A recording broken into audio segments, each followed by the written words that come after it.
আলাইকুম। এটা হইল আমিরাবাদ মিজিবাড়ির আবুল খায়ের মাস্টারে একটি অসাধারণ পান গাছ ছাদের উপরে উঠছে, রোপণ করছে। এই যে দেখেন, এটা হইল পান গাছ আর এটা হইল খেজুর গাছ, খুরমা খেজুর গাছ। উনি এখানে দুটো গাছ রোপণ করছে ছাদের উপরে একটি রিং দিয়ে। অসাধারণ।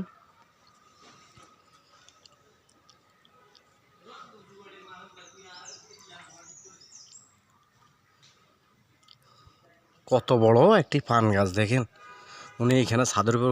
এটা হইল আঙ্কুর গাছ, এটা হইল বেগুন গাছ।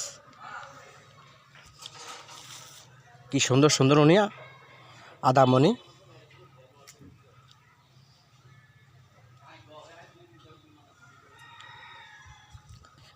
আবুল খায়ের মাস্টার উনি এখানে ছাদের উপরে অনেকগুলা গাছ পরিচর্যা করে, এগুলার সুন্দর করি। এই যে খেজুর গাছ দুটো, একটি পান গাছ, একটি আঙ্কুর গাছ। এগুলো হলো খুরমা খেজুর গাছ। কদিন পরে মনে হয় খেজুর ধরার সম্ভাবনাই আছে, কিছুদিন পরে।